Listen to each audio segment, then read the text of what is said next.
They say every bride dreams of her wedding day, a day of pure joy, endless smiles, and the promise of forever. But for Odaora, that dream felt more like a beautiful nightmare. A perfect-looking trap she was willingly walking into. The flowers were perfect, the guests were. All there, their faces beaming with excitement. Everything was exactly as it should be, except for one thing. Her heart wasn't smiling. She stood frozen in front of the mirror, the stunning white gown a stark contrast to the turmoil inside her. Her hands wouldn't stop trembling. Everyone kept telling her how lucky she was. Chaik is such a good man, they'd say. You've found a real gem. But they didn't see what she'd seen. They didn't know what she knew. Just a week ago, a single line of text on Chaik's phone had shattered her world. I can't wait to see you again, my love. Don't let your fiancé suspect anything. When she confronted him, her voice shaking. He swore it was nothing. A silly joke from a business partner, he claimed. He begged her to believe him. She wanted to, she really did. But a seed of doubt had been planted, and it was growing wild. Now, on her wedding morning, the gentle knock on the door felt like a hammer blow. My daughter, it's time, her father's voice called out. Her heart pounded against her ribs, a frantic drumbeat of panic. She whispered to the reflection of the tear-streaked stranger in the mirror, God, am I making the biggest mistake of my life? In that moment, a decision was made. She grabbed her small purse, kicked off her heels, and ran out the back door.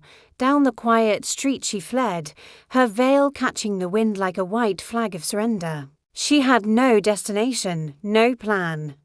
All she knew was that she couldn't say I do when her heart was screaming I don't know.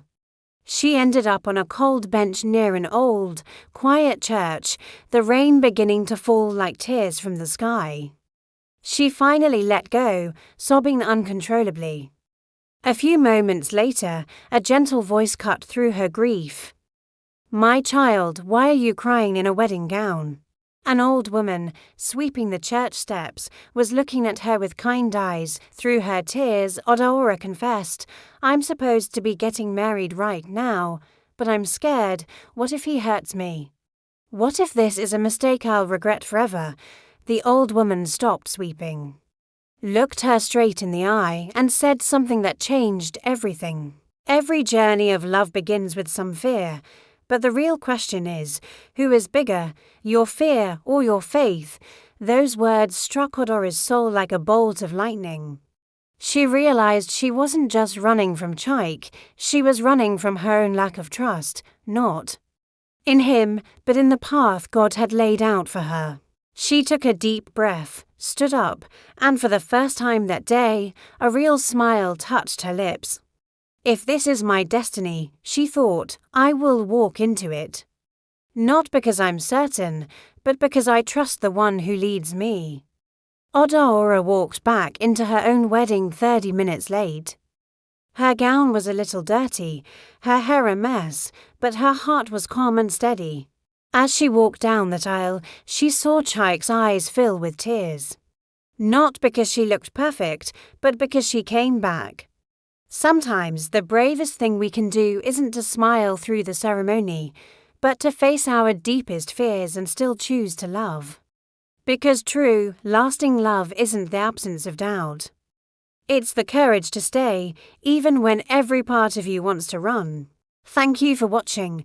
If this story touched your heart, please subscribe for more.